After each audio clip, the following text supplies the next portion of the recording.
I'm gonna start this with an uncomfortable story, if you don't mind. Go for it. It wouldn't be Don Jolly if it didn't. Okay, so I'm not trying to say this to be mean to my dad, but he is a gentleman from Texas, actually originally from Washington State, but he grew up in Texas, of a particular generation. He's a boomer, not the anime manga audience.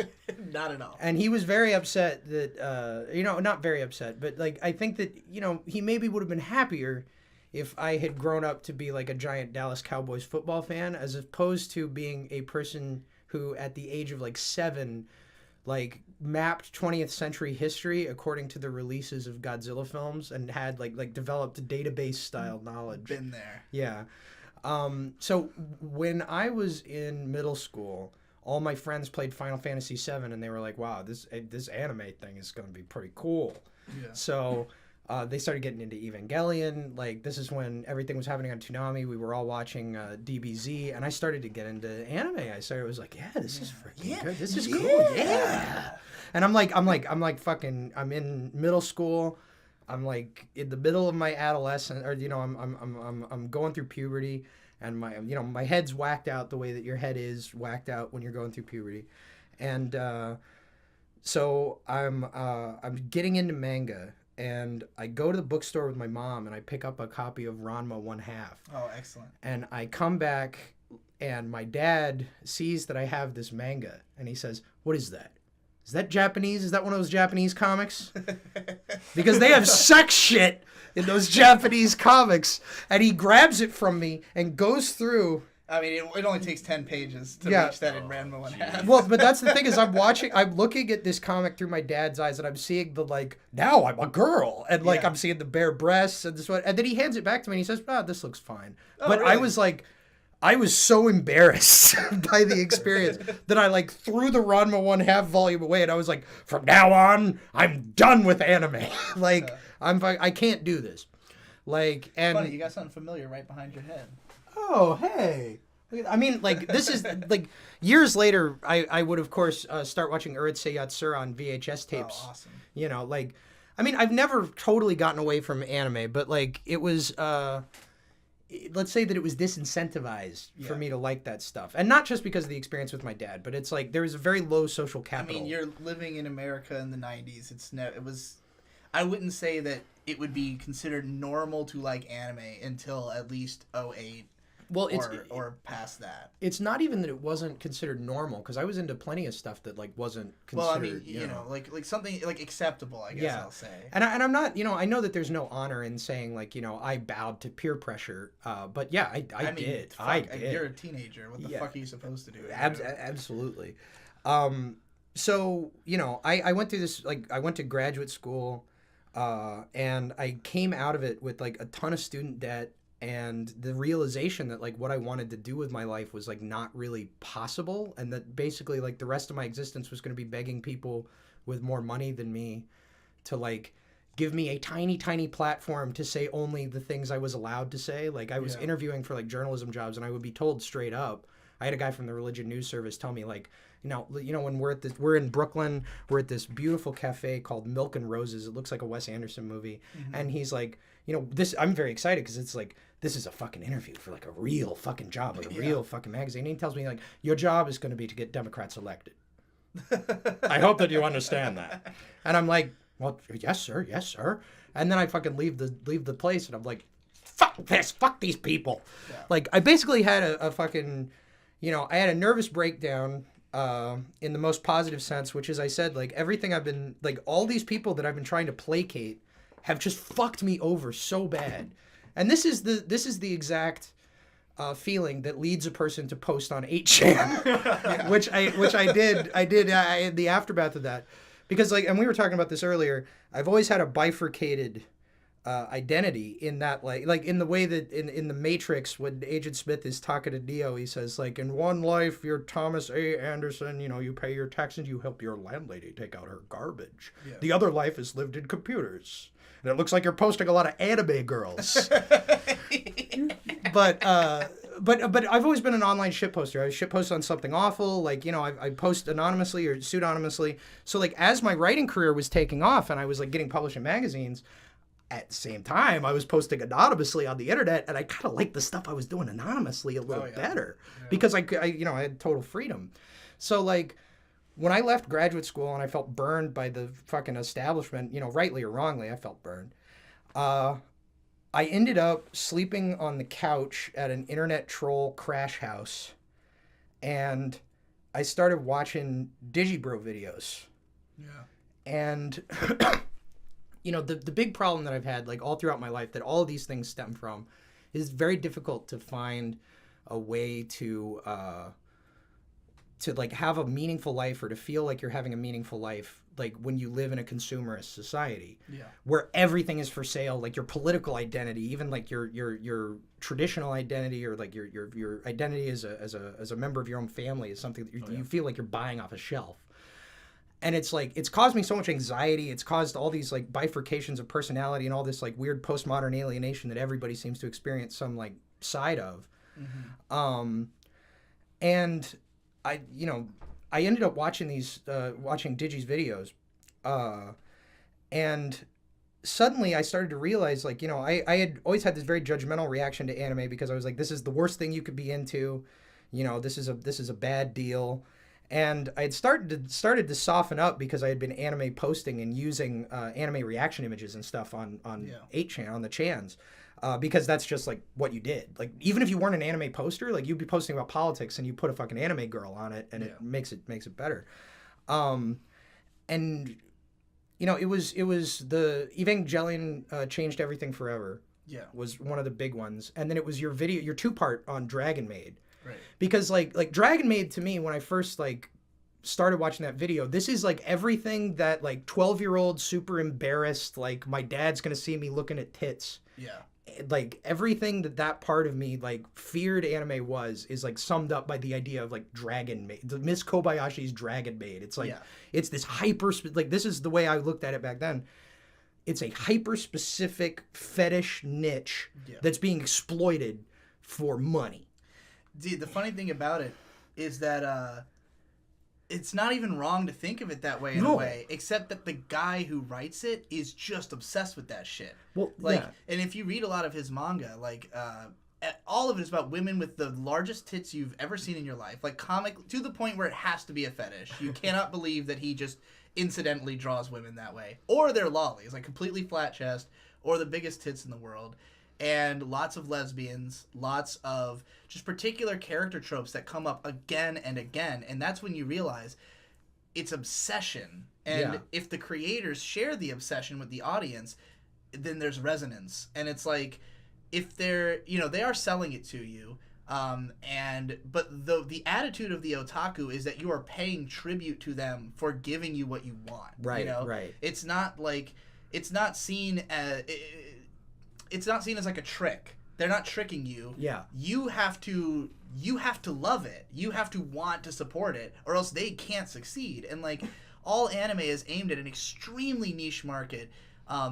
You know, they don't think about the West really in Japan. Like, they try to occasionally, but like, they mostly are thinking about, will the hardcore people buy 2,000 or 3,000 Blu-rays, which is how much it takes to keep the show afloat, you know, like to make back our money. A couple thousand, you know, that's all the audience they're really looking for, is a couple thousand people, but those people have to care about it so much that they're willing to buy 6 to 10 $70 Blu-rays, you know, which is what they cost in Japan. People will buy multiples if they care enough. Japanese fans, like, they see it as, we are paying tribute to the thing we love. We have to buy everything so they can keep doing it, you know? And it's like, it's a sense of kinship you feel towards the creator, to know, like, oh, I'm not the only person who has these weird sexual hang-ups, you know? And so when you see a show like Dragon Maid that is so fetishistic, but it's so clearly lovingly made. Like, the people who made it, they had no cynicism about it at all. And you watch a lot of anime that is, like, it's cheap and it's shitty, and you feel like you're being exploited. And when you see a show that's not like that, it's just like, oh, God, this is everything I could want in life. And it's why, specifically, you know, Kyoto Animation getting burned down is, like, the worst tragedy imaginable. It's like it couldn't have happened to somebody worse because these are the people who gave you that special connection you were never gonna get, and they cared and they made it good, you know. And it's just like, and I sit in a room surrounded with KyoAni shit, so it's like I could burst into tears any moment looking around my room, you know. No, it was a terrible fucking tragedy. Yeah. I mean, and you know, the guy's motivations. Initially, I was like, you know, it makes sense that somebody would do this, like basically like an act of terrorism, like motivated by anime, because anime is such a powerful, you know, thing. It's such a powerful way to dispense like ideas and imagery, and it really spreads like more so than I think what we're doing in the West culturally. Like anime spreads out onto the internet where you have people like sharing images from shows that they've never seen that they can't identify, where it's just like, this is just a good way to express being smug. It's a good meme. And Kyoto Animation in particular, this is something I've been saying for years, that like they capitalize on memes. Like their shows are capable of getting big. Like they have shows that are completely original that have no like backing, really, like no reason anybody would have heard of it other than that Kyoto Animation made it, and they fill it with GIFs. Like they specifically create animations that loop in on themselves. And like if you watched Haruhi back in the day, Chunibyo de Mokoi Gashitai, if you've heard of that, the girl with the eye patch, you've definitely seen that. I've seen that. I've seen that. If you've seen the ones where they're spinning their fingers around like this, that's from them. And like it's just tons of those little GIFs, and that would be the promotion of the show because they're inescapable. The show comes out and those GIFs hit the fucking internet. You've probably seen the one where the girl's doing limbo with her tits, where she has to like shake her tits to get under the bar. Like nobody would have watched that show if not for that fucking GIF. But that GIF was everywhere on the internet after that came out. See, and this is what I was getting towards. Like I came in with all these preconceptions, like when I watched your Dragon Maid videos, and then I actually like took the step. And like keep in mind, I'm sleeping on a couch, you know, in a pretty rough situation, and I'm like I fucking start watching it, and I realize like it is, you know, it's exploiting this fetish, but it's not like you said, it doesn't feel like exploitation because it's like it's made with so much sincerity, and it's also like thematically Dragon Maid is a really, I think, sophisticated piece of work about how to live with like happiness and connection with other people in a consumerist society. The episode where Kana goes to school is the one that like really sold me. Like beyond like I'm watching this ironically, like I just want to see what's going on. Like there was a 7-minute clip on YouTube of just the part where Kana's getting her school supplies, and it was just called First Day of School. It wasn't branded with any Dragon Maid shit, and it was like up in the millions of views before it got scrubbed. And I'm wondering how many people watched that had never even, like didn't even know what show it was from, right? But like that episode where, because it's like basically the conceit of Dragon Maid is of course that like all these supernatural creatures come into the human world and have to acclimate to it and find ways to relate to other people, even though they're these like, you know, they're basically devils. Like they're like demigod dragon creatures who've been alive for thousands of years. But they're inhuman and they're dangerous. And like there's a character in the show who is, you know, and they don't really respect human society either. They kind of see it as like lesser and shit. Well, like, maybe not Kana so much, but like the main. Well, they're judgmental about it, but like they very deeply want to integrate with it. Like even Fafnir, who's the one who's like, I'm gonna burn your world to the ground. His murderous impulses are put to bed by playing Dark Souls with his roommate. Which is like, you know, because his roommate's just the coolest guy, and he's like, to me, he represents like that character represents everything good about otaku and like the culture. Just like the pure inclusivity as like a matter of fact, because it's like the stuff we're into is shunned by everyone. So like we can't exclude people and like come out looking like good people. You know, it's like if you're an anime fan, you realize like the people who are around you, like all of them have been shunned, and like we should do something for each other. You know, it's like you have this instant camaraderie with people, just the fact that they're like, to be willing to admit that you like this shit. It's like I'm always gonna respect somebody the second that they're willing to admit that they're into like weird anime. You know? Like, and it's the bar has moved for me where like, you know, if somebody is like, oh, you're into anime? Yeah, Naruto. I'm just like, yeah, cool, whatever, dude. But like, I don't think more about that. If somebody, like, the other day I was wearing a K-On! Shirt and like a guy like whatever restaurant I was at, I was like, oh, isn't she from K-On? And I'm like, dude, the fact that you're willing to admit that means we are now spiritually bonded on some level, you know, like. Not everybody is willing to say that K-On is something that you're not degenerate for watching, you know. Yeah, I don't know anything about K-On, but I did hear that Moogie was best girl. Oh yeah, you heard that? I heard that. Yeah, I don't have any personal knowledge. She's probably the best for shit posting. She has the big eyebrows. Oh, the Taquan pickles. That's a fucking unbeatable GIF. That's an awesome fucking GIF. No, the thing is like, so you have all these people like living in various alienated conditions, right? And it's like, I think a lot of times it's because you're comparing yourself with this idea of like what my life should be, right? Like you're bombarded by this constantly, because this is how advertising works, is they're constantly telling you like, this is where you should be, this is what you should be doing, this is the pill you should be taking. And like, how many times do you see a positive portrayal of two people who play video games with each other, and that being portrayed in media as like a positive human connection, like a thing that keeps you going, a thing that keeps you from destroying the world. Yeah.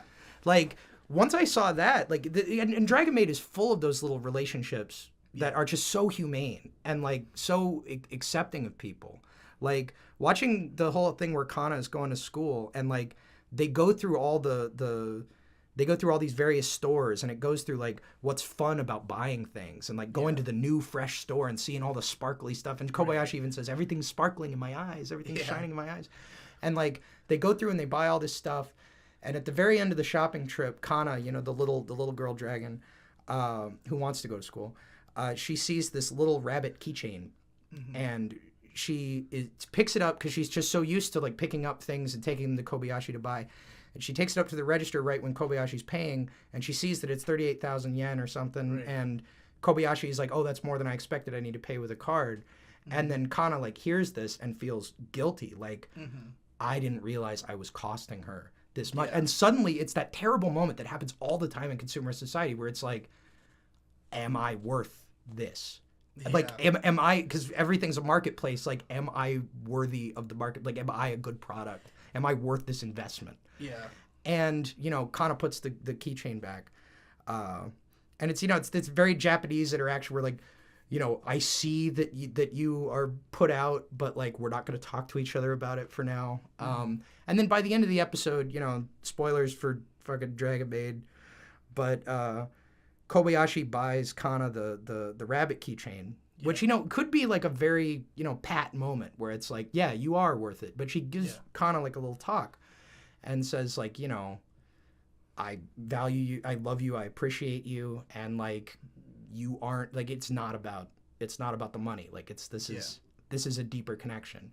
And, you know, I fucking watched that episode and I cried because like, you know, you just very rarely see humane messages like that. And then I was like, you know, if what it takes to keep this humane message in the world and to broadcast it out to millions of people is to cater to the fucking maid fetish, and to have like all like Elba, you know, eating sweets and having gigantic breasts, and you know, like obviously there's exploitative parts of, you know, they want to cater to like these specific niche things, right? Yeah. But like if you can use that to create a vehicle for like powerful and relevant theming and storytelling, which I think so much anime does, it's like it really it was a really like you know, it was a really big experience, because it's like I think that there's so much people that are put out or feeling alienated, like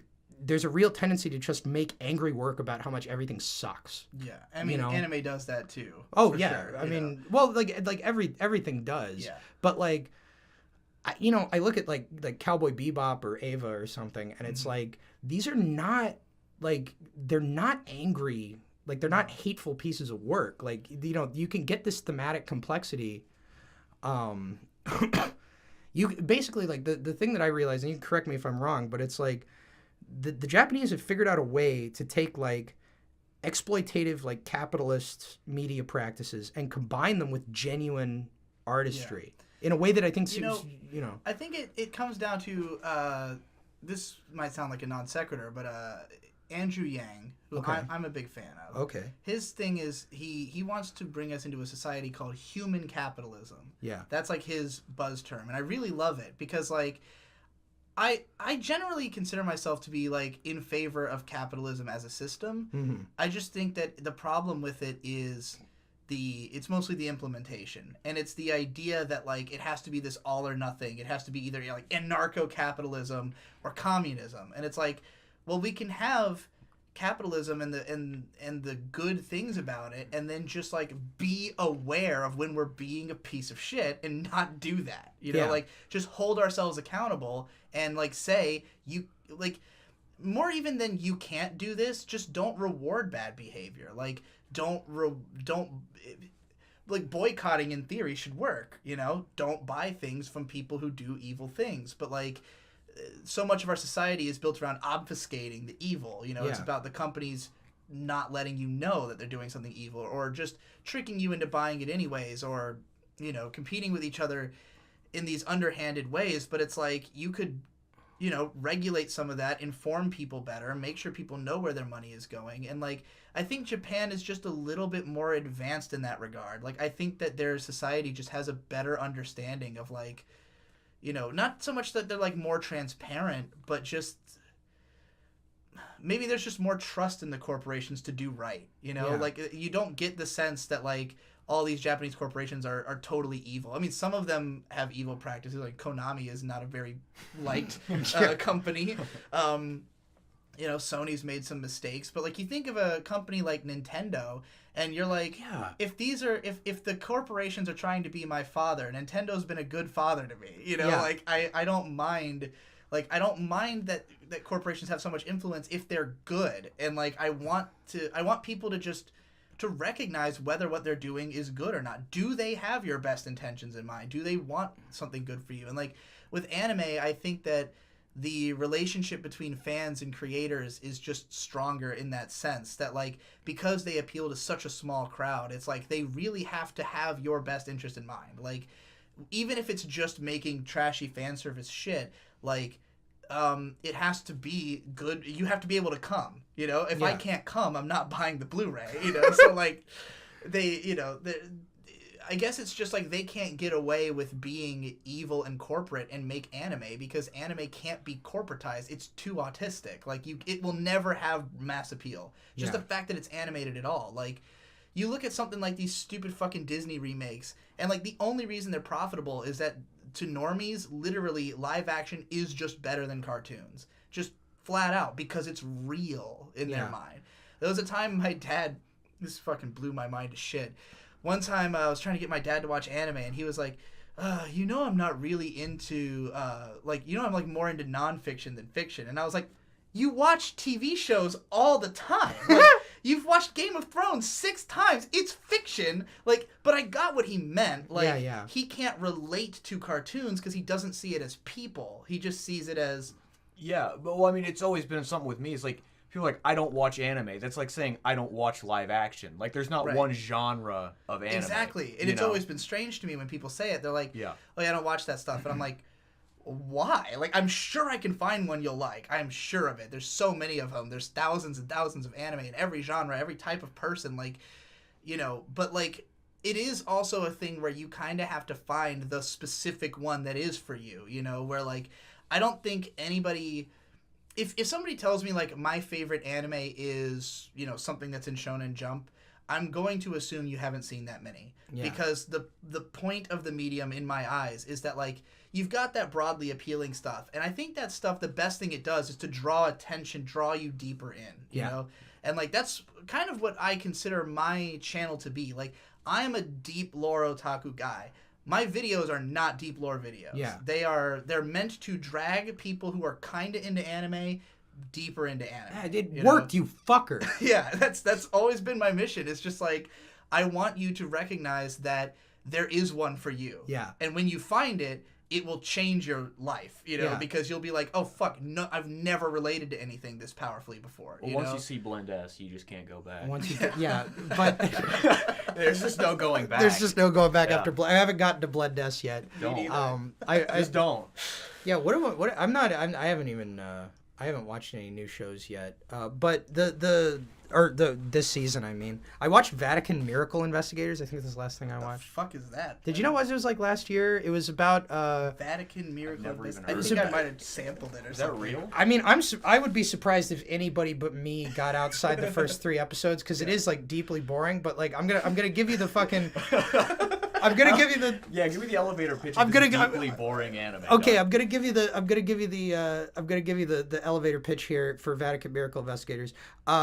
It's about 2 yaoi detectives, 2 like coded gay, but they're not really gay, but unless like sold. those guys, except they work for the Vatican and they have to investigate whether miracles are legitimate miracles or whether they're some kind of fabulism, which is a real thing that the Vatican has, by the way, because like if you have a saint or a miracle, a miraculous event or an appearance of the Virgin Mary, and you want it to be sanctioned by Catholicism, the Vatican has to thoroughly vet it and investigate it. When I was at, I went to St. Edward's University in Texas, it was a Catholic school run by the Brothers of the Holy Cross, and they had a guy get sanctified while I was there. His name is Andre Bissett. They've got his heart in a jar of pickle juice in Toronto, Canada, or something. What the fuck? No, Yeah. like because they keep relics of saints, and so this guy was in the process of being like, is he going to be approved or not for like many years, right? So in preparation of this, they preserved his heart in a jar,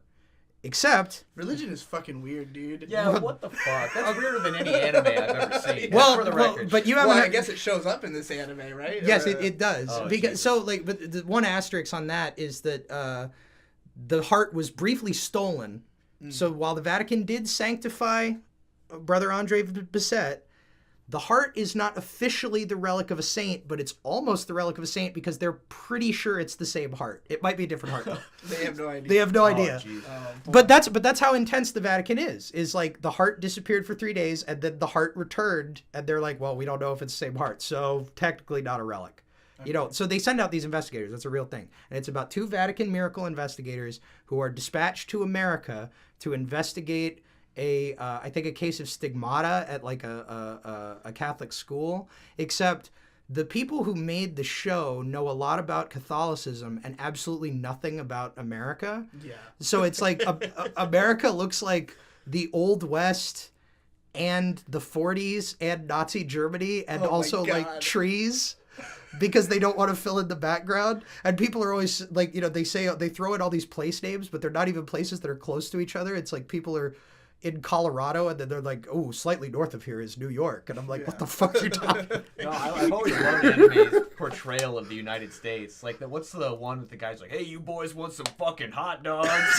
That's like the first anime clip I ever saw on the internet. Was Oh, like this fuck, I don't fucking- even know that one. It's like this dude. He's like a cowboy in the middle of Japan selling hot dogs. And he's like, you boys want some fucking hot dogs? I'll hook you up with ketchup and mustard for like a fucking $1, dude. And it's They always say fuck a lot. Oh, yeah. American- Which, There's a- to be fair, I guess we do. There's a fucking great clip from from this show called The Legend of Black Heaven. You'll find this clip by searching for like best portrayal of a black person in anime or something like that. But it's Is that the one where he gets the shit beat out of him? it's like this super gigantic, jacked, bald black guy, but his voice is clearly like a shrimpy white dude. And he's like, hey, you fucking Jap, what are you doing? You know, it's like this humongous dude. Like, you know, he's like, his mouth is animated in a way like he's screaming, but the voice is like, I'm gonna. He like throws him and says, "Say goodbye, say hello to the people in Jersey for me."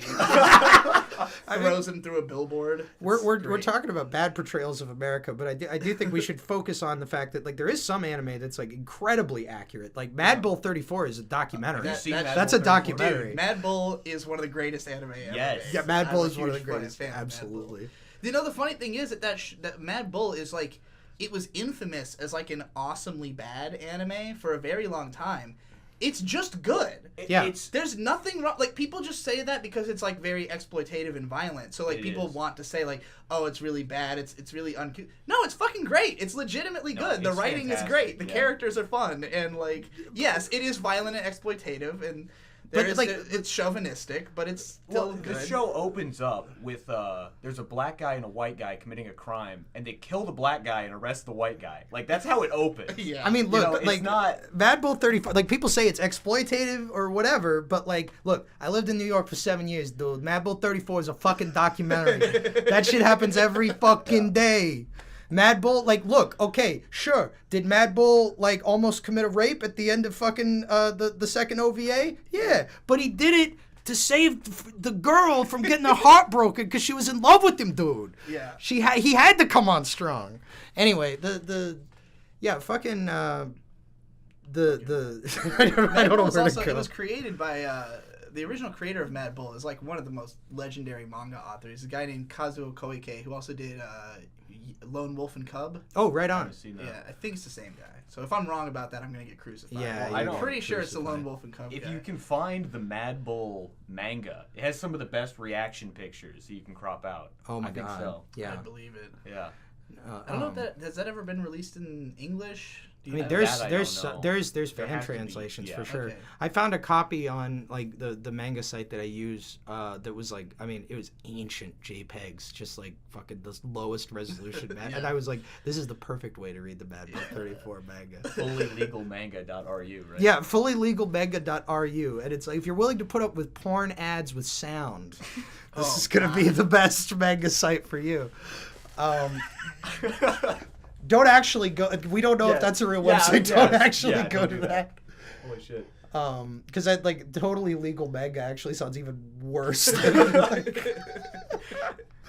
but you know that's the thing is it's like when you're saying that I mean I just to go back a little bit, this is what I was trying to get at.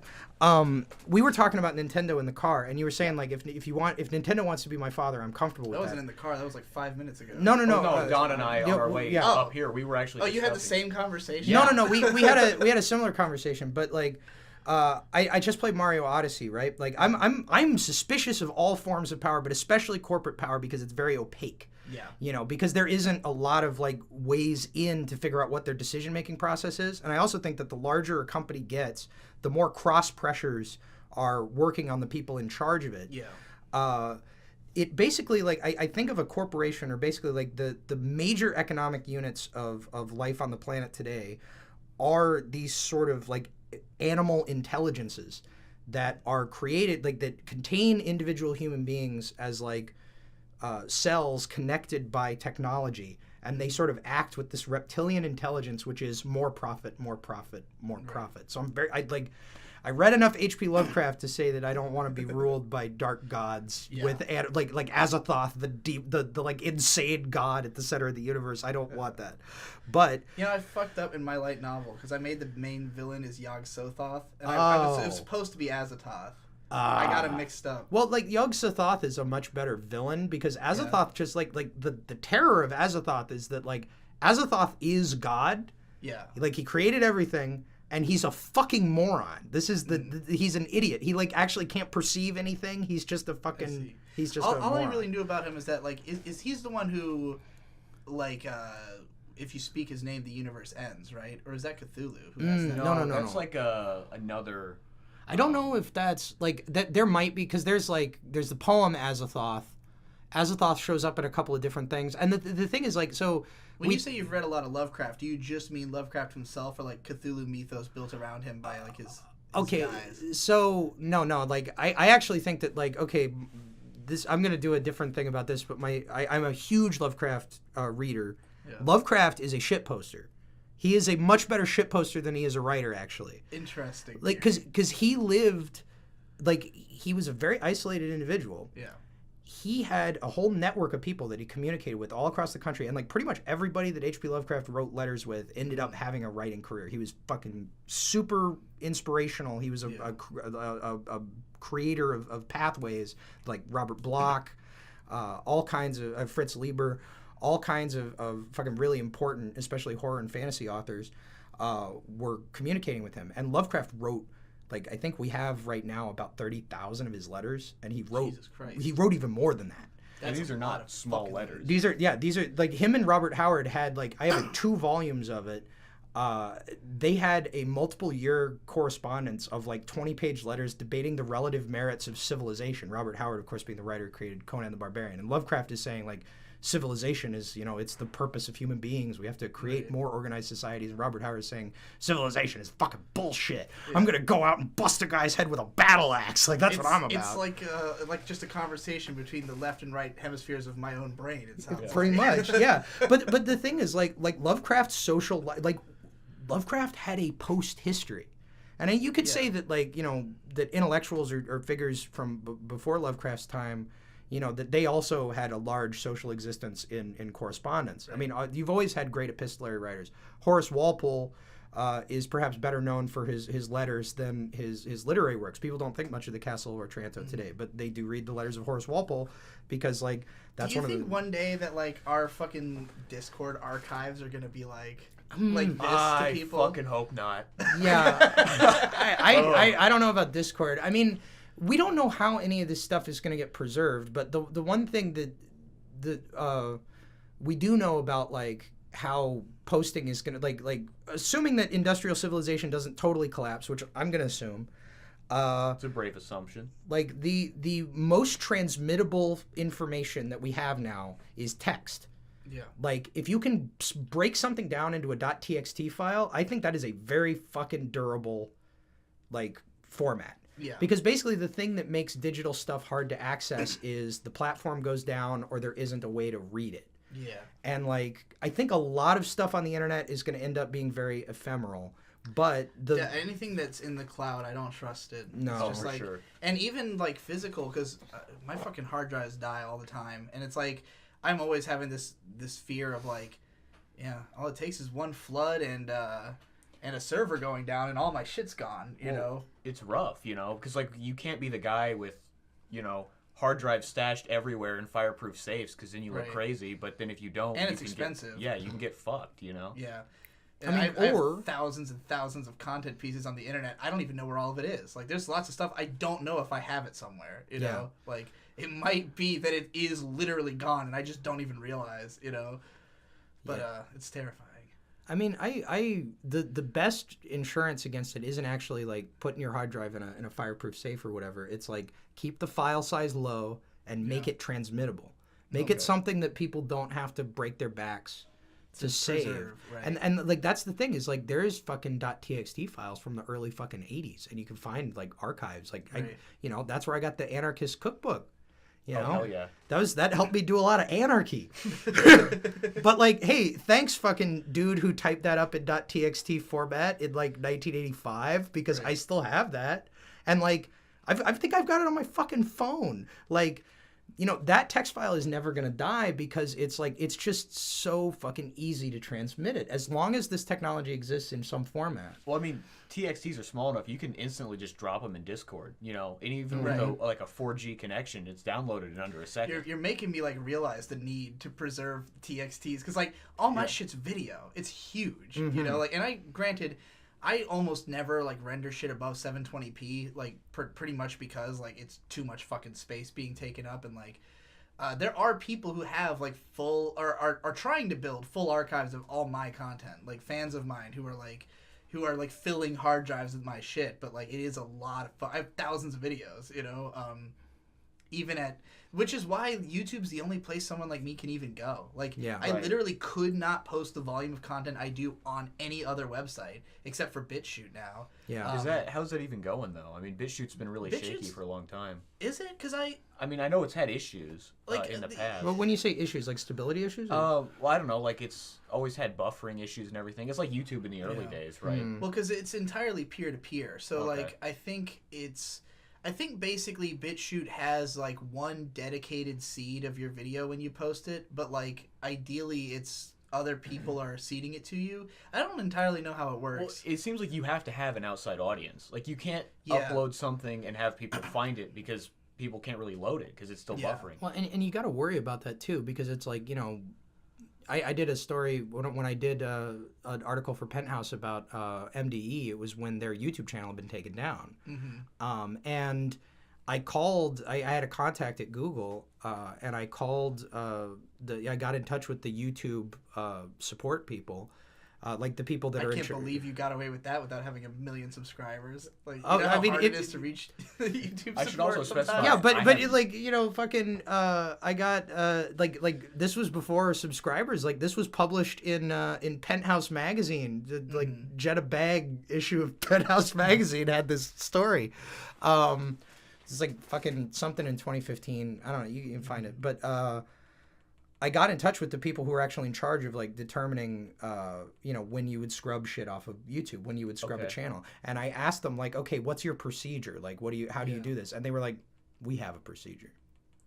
What does that mean? And I was like, well, what is the procedure? And they're like, They're not going to tell you we've that. got a procedure. They're so fucking secretive about everything. But they fucking hate you. But this is the thing I figured out, because then I started like saying like, okay, well, like what is their procedure? I started trying to figure it out, and then I saw how many fucking minutes of video were uploaded on YouTube every second, even back in 2015. Every minute. I mean, I found some like some numbers on it, and like there is way more shit being uploaded to YouTube than these people have time to actually. Oh no, there's like, no look at. fucking way they have any idea. Like the only way they're gonna look at something is if it has gone through like 3 gates of getting to them. You know, it's like if your video gets taken down by Content ID, you know, nobody was involved in that. If you have it reinstated, nobody's involved in that. If they, you know, if you get a copyright strike and you have to fight that, usually nobody's involved with that either. Like at no point is somebody looking at your video and confirming. It's more like a studio is saying, we took your video down, and you're saying, hey, sue me or put it back up, and they go, okay, because they don't want to sue you. You know, like Well, this is a thing. it's all just built to broadly take off as much bullshit as possible. Like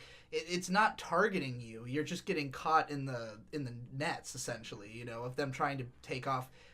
Because you have to assume that as soon as like Wonder Woman comes out on DVD, it's uploaded to YouTube probably 700,000 times, like immediately, and those have to be taken down as fast as they're uploaded. Yeah, and you it is know? interesting because you can find like old anime OVAs. Oh, just yeah. full, like not As long as edited. nobody's looking for it. Yeah. As long Yeah. as it hasn't been put into Content ID, then it's still up. Which is one of the best things about YouTube. It's like Yeah. basically all the cool shit is free now because Disney and Warner Brothers and Google don't give a shit about what's good. Yeah. Like, you want to watch old monster movies from the 50s? Holy shit. Go watch Metropolis. It's on there. You know, Well, you can watch the original Dream Hunter Rem hentai OVA on YouTube, like for free, and it's uploaded like 8 times. Right. You know? Yeah. It's incredible, and like that's the best thing about YouTube is its archival purpose, which is what it was created for. Like the original guy who made it said he like wanted to be a repository of clips, basically, and like it still functions as that really well, assuming it's clips that aren't, you know, nobody's trying to make money off of. But there's tons of clips, tons of amazing clips nobody's trying to make money off of. Oh, absolutely. So- I mean, the thing when I was talking to the Google people about MDE though, it's like they had scrubbed this whole channel. It wasn't like a copyright complaint, and like, you know, I have to assume that was from complaints and. I mean, but this is 2015. This is before they were even on Adult Swim, so it's like.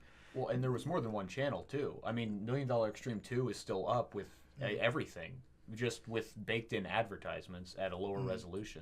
Yeah, but so this was a period before, like, this was in 2015. This was before Trump, before the nightmare of the derangement, and like, you know, MDE made like pretty hot content, but they weren't doing what they would. Like what Sam would end up doing on Twitter like later that year. So it wasn't like they were scrubbing it because it was just like directly like, you know, inciting violence or something like that. So I was like, this is a thorny issue. This isn't a copyright complaint.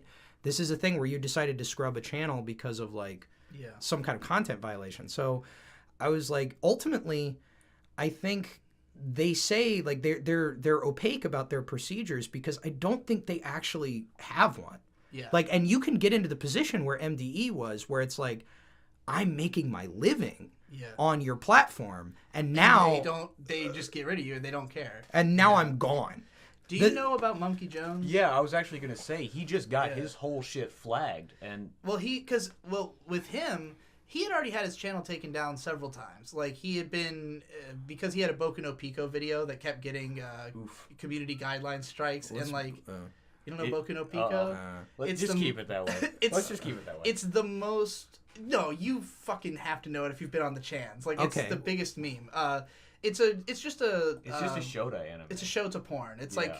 It's a really like. I'm making a face. I'm making a face. It's a very well animated, very beautifully crafted porn about a little boy who looks like a little girl having sex with an older guy. Oy. And a lot. And it's legendary. And like generally on 4chan, like if you ask like what anime should I watch, the answer is always Boku no Pico. Oh my god. I love that copy pasta. Don't watch anime called Boko. Yeah. I love that, dude. But, yeah, I mean, like, you know, it's. Well, we were talking about Monkey. Yeah, and, Monkey like, Jones. Sorry. So he'd been pulled off a few times because of that, but like, what ended up happening is he has all these videos about Elliot Rodger. He's like the Elliot Rodger guy, you know. At some point, I think this might have even been in the wake of like a shooting or in the wake of his name getting more into like the mainstream media. He was shut down because of his Elliot Rodger content, but in such a way where every time he tried to make new accounts, they would immediately be banned. Like, he was blacklisted from YouTube, and for at least a little while, they were, like, policing it, like, making sure he was gone because they didn't want this Elliot Rodger content. Who the fuck demanded it? Yeah. That's because it had to be at somebody's behest. Like, it seems like it was the prevailing theory was that the CIA wanted it gone. Oh, I think it was the FBI. Or FBI. Because there was a guy who called him the Dick Masterson show. Remember that? The guy who there was an FBI guy who said that they were showing like his incels video at like an FBI screening event or something. It was like an outside contractor came in to give a presentation about the rise of the incel threat. And they showed the fucking Monkey Jones incel video, which I'm in, by the way. Because I hope you're also aware that you're in the FBI's most wanted. Well, I do voice acting in it because the whole video is that he went to r/incels and just pulled a bunch of hilarious clips, and like it was just like me and him and a bunch of other creators he knew just like reading all these funny things posted on r/incels, which is like. The fact that incel has become something people are afraid of is the goofiest, funniest thing to me in the fucking world. Yeah, I could not think anything was funnier. Like, listening to the news report on incels. Well, no, I love big it. Belly gut laugh every fucking time. I love that the face of Al-Qaeda in 2019 is a fucking anime gif. Well, because this is the thing. Like, I remember people were saying I was insane about this when I was in high school because it's like, you know, 9/11 happened and then suddenly it was like, you know, it was coded with like we have to be accepting of our Muslim brothers, but like these are the people you should be afraid of. They're gonna fucking destroy your whole world. Like it's all fucked. Like that. And I was like, you know, okay, so we've created this system whereby we can perpetually be at war because we have an unidentifiable enemy that's mostly just like guys with what's up? It's mostly just. He's trying to like signal me to something. Like it's mostly just guys in pickup trucks in Soviet, surplus weaponry, and like we created this reliable national boogeyman. And I said, once you create a society that functions on like, I mean, obviously we had this under like with the Soviets for many years. So this is probably why we had that pivot point after 9/11. But like. Once you create a society that depends on having like a constant insurgent threat to justify constant war against everybody, everywhere, it's only a matter of time until the nature of that threat is going to change and you're going to be under the gun. Yeah. And as a fucking, as a fucking isolated nerdy guy, like the fact that it's come around to being like incels are the fucking worst thing in the world. Incels are terrorists. Like, it's rough, man. Like. I mean, but it's predictable. Yeah, no, it is. Yeah, it's not. You can't say you didn't see it coming. I did. But it is pretty rough.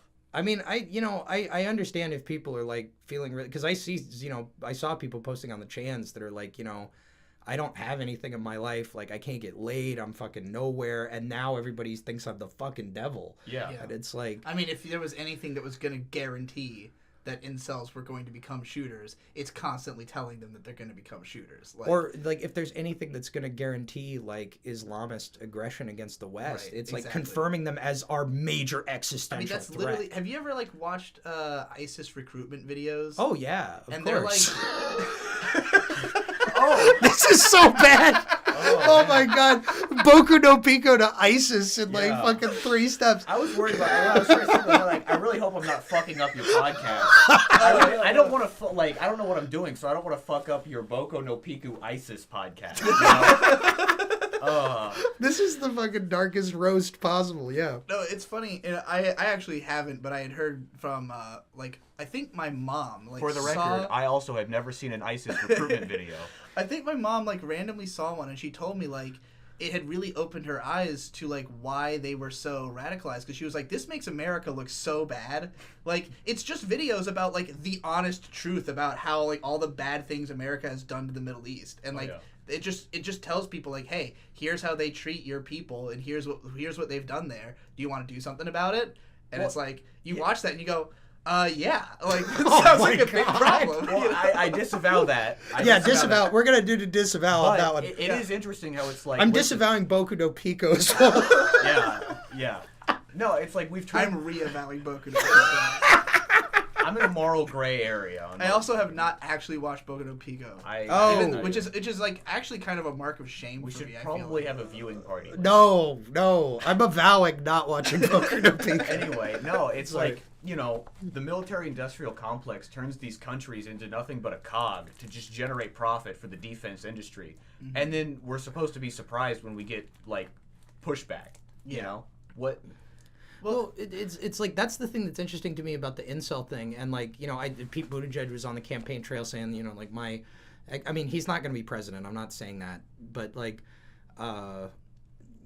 he was saying that his experiences in military intelligence, and I could take those skills that I learned in the Middle East and apply them to domestic threats here, and it's and he's talking about specifically the El Paso shooter, who's he's not an at least I don't think I haven't seen him identified openly as an incel, but it's definitely part of that thing where it's he's an internet guy who went crazy and shot up a thing. Was he?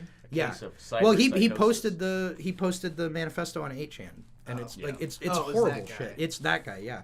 But we did a video about that. Yeah, right? that's the shootings and shitpost. But the utility of having this thing where it's your isolated son is Al-Qaeda now. Yeah.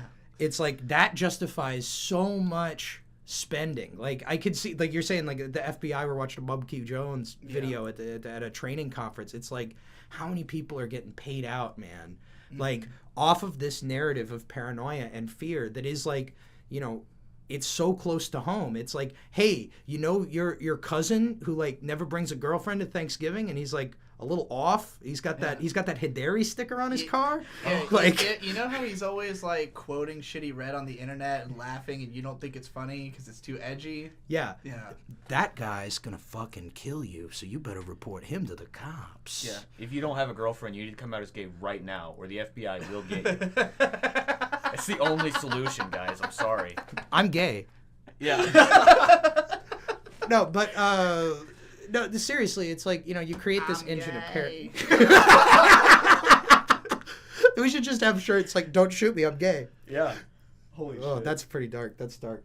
No, I mean, the fucking paranoia engine is it's so gross to me that it continues to work, even though we've been living with this thing for 20 years. And it's at one point when I was living in a warehouse in New York, I was living with a Moroccan guy, and we were talking about the Quran a lot, and about his faith and what it's like coming from Morocco, and what it's like working in the United States and going back to Morocco, and there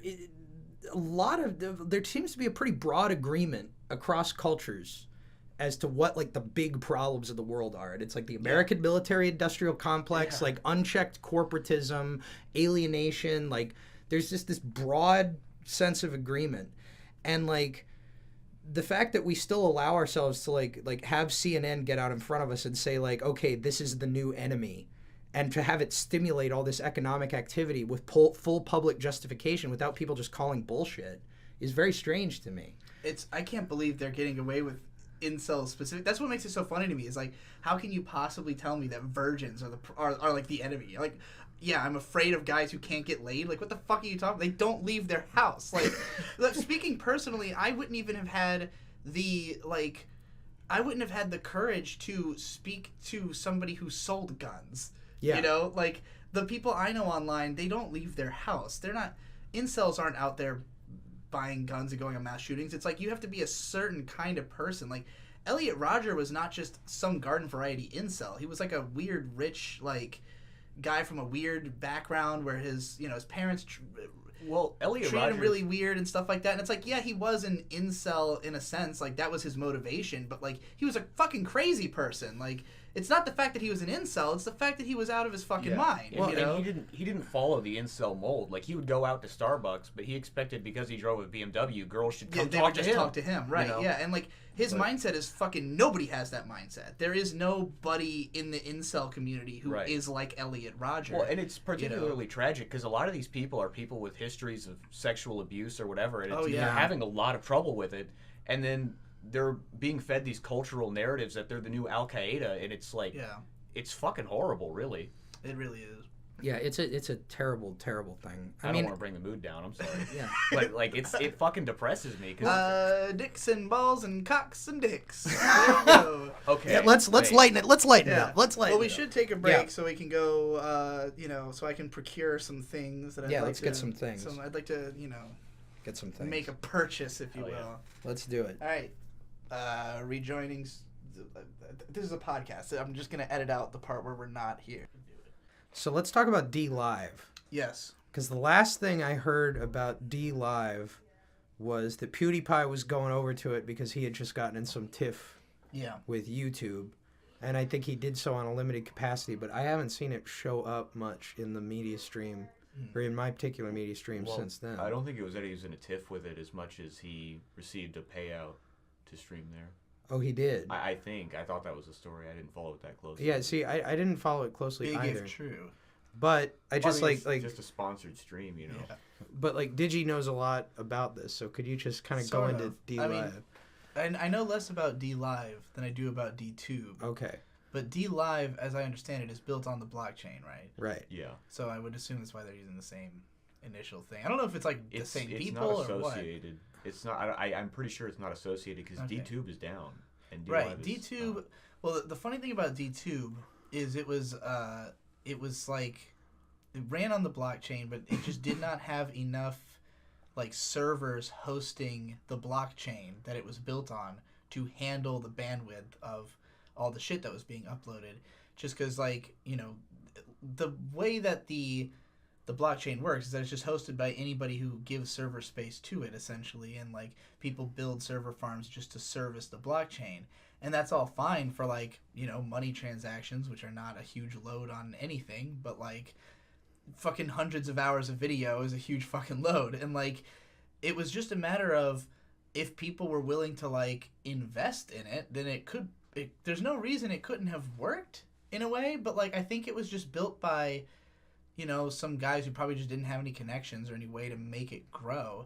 Because it seemed to be like a very grassroots project. And like the guy who was building it had like a devlog where he was literally explaining why it couldn't work. Like why he was like, hey, I know DTube is like a dream and like I hope that we can eventually make this work. But there's just not enough server space to do this. And so what this gave rise to, though, is that like the blockchain is kind of like the one of the more ideal forms of having things online because it's hosted between all these different people. There's no like central control of it. It's information that exists on so many different places at once that nobody has ownership over it, essentially. Whereas YouTube, they have your videos in servers. That's just the way it works. It's all just uploaded. They have insane amounts of server space paid for by Alphabet, and the way that YouTube makes money is not directly. It's through the sale of the user data that they collect from your video viewing habits, and like your reactions to ads. So like the ads on the videos are another revenue stream, but it's not the main revenue. It's not the main way that Alphabet makes money off of YouTube. Which is why they can continually say, oh, YouTube has been in the red since its inception. They can always say it has never made money. But it doesn't matter if YouTube makes money. It's what they're selling from YouTube, what the result of it is that makes the money for it. So, it's very inauthentic is what I'm trying to say when they claim that they don't make any money. But they run just insane amounts of servers. Nobody can compete with it. Nobody can just like allow the same amount of freedom Like, if you go on Vimeo, you have a very staunch upload limit unless you pay for it. If you go on Dailymotion, you can't upload more than a gig at a time. They don't have robust advertisement systems, so like they don't have like a clear way to make money. And just they all just suck in comparison to YouTube. YouTube is just extremely user friendly in spite of the fact that they make weird changes and sometimes it doesn't work so well, and like they don't allow for like very much expression in the way you create your content or channel. But like, if there was a system whereby people got paid not because of the advertisements running on their channel or the ability to sell data, but because watching their video was in itself valuable, then they would make money purely off of making content and having people watch it. How much money you make is directly correlating to how many people are watching your video. DTube's system was that you, like, when people watched your video, it was like mining crypto through the blockchain, and that cryptocurrency was distributed to the creators based on how many people watched the video. So they were getting paid by just people watching it, which is the ideal payment structure for you as a creator, because it means all you have to do is get as many people to watch your fucking video as possible, and you're gonna make money. And you can go about that any way you want. You can make any kind of content. Nobody's there to kick it off because it's, you know, it's not on one person's server. It's on the blockchain. Nobody can take this shit down, you know? So it would allow like tons of freedom for you as a creator. I got on it right away. Anthony Fantano, I think, did, and the two guys, the twins, the big black buff twins who do like bodybuilding videos. Yeah, I don't know. The fuck are their names? I don't know. I don't remember. They're the something twins, but they're a big like fit meme, I think. Yeah. And which, as you can tell, we both regularly visit Fit. Yeah. They're really fucking funny guys. The Hodge twins, I think. That's what they're called. They were on it and they had uploaded a bunch of shit. I think them going on DLive, because they had like the most success with like, I think they just said that they were doing it in their videos and they uploaded stuff consistently there. I think that them going on there like overloaded it and it was dead. Like it just couldn't upload any more videos. It would crash in your browser right away. And it was a pain in the fucking ass to use even as soon as I got on there, you know. But I had uploaded some stuff there that like I didn't think I could post on YouTube, like a music video that used like samples from songs that I didn't think, you know, I could post to YouTube or something like that. But like it just broke so soon after it was created, and it was just like, this is such a shame, because all it would take for this to work is the kind, you know, just like more people running the shit, you know. But there is now a way to circumvent all this, because while it doesn't have the built-in payment structure, you also have peer-to-peer streaming, which is what BitChute is. Yeah. And that's just however many people have like watched the video and like basically are like allowing themselves to seed it, then it will, you know, more people are streaming it to you. So like if I have the video downloaded, and you can also do this, there's like a whole browser that's based on peer-to-peer, and this is the most, like, me and my friend were really obsessed with this last year because we were trying to go off the grid. Like, we were like, fuck Google. We're going to try to, like, not use any Google at all, if possible. We came crawling back because it's hard. It's rough. It's rough to not use anything Google, especially when I make my career off of Google currently. Yeah. You know, like, I am a Google employee on some level right now. But I'm like really trying not to be, you know, while still being able to make as much money as I do. So like, this is the level of my shilling, is I'm willing to use Google products. So the level of literally everyone. I mean, I do use DuckDuckGo for my browser at least, but I have to switch back to Google for image searching, because DuckDuckGo image searching fucking sucks. I kind of like it. I don't know. It goes not to porn immediately. Yeah, I didn't want to say it fucking sometimes doesn't filter out the hentai images, and it's like, I'm in public, dude. I can't do this. Look, I'm telling you, you get your DuckDuckGo browser going in public, you search for whatever on the images, people are giving you a look, and you know what? They're respecting your choice of independent software when they make that. They arch that eyebrow. I'm like, yeah, the first fucking 25 results are porn. flick, flick, flick. I mean, that's the world I want to live in. Yeah. But it's not always easy when I'm trying to look for thumbnails for videos. Yeah, I for can my see Google that. job. Now the thing is, like, Google helps you with your Google job. Google wants you to have easy access to images that you can use as your article headers because it's what everybody does. Like Right. every single article, every single YouTube video, all just go to Google and use one of the first images they see. I know because I do it, and I use the same images other people are using. So like Google's doing it. They're doing it so this will happen. They want you to have material. You know. Yeah. Do you use the search? Yeah. Do you guys use Google search or? Well, I use DuckDuckGo for most of my searching. Okay. Yeah, no, I'm just I want to get a survey of like how many because like I use Google search for some stuff. Yeah, I mostly use DuckDuckGo, but if I can't just find because it, I have it set to my default, so yeah, that's what I'm gonna go to. Well, I think Brave browser automatically sets DuckDuckGo, and that's what I use. So. Sometimes it resets. I'm using Firefox currently. I had used Brave briefly, but I hated the layout of it. I mean, it's like Chrome. I just hated it. It has like a border around the whole thing that you can't turn off. It drove me insane. I like it. It's very aesthetic. Looks like Deus Ex. You know? It does look a little like Deus Ex. When you mention it, it's a little cyberpunk, I guess. Now I kind of want to use Brave. I wasn't around in the '90s as much, so you know the '90s cyberpunk aesthetic is not as. I didn't use AOL. I used so I never saw like the Windows in Windows effect. Mm-hmm. Like, did you ever use AOL? No, I mean I had a shitload of those CDs, but dude, the way it looked was super weird because like everything was in its own separate window, and they would be like the idea of maximizing windows was not like really a popular conception at the time, I guess. Freaked me out when I would go to people's. I have to have my windows all at maximum at all times. I cannot fucking have like multiple browsers open. Yeah. I don't know about you.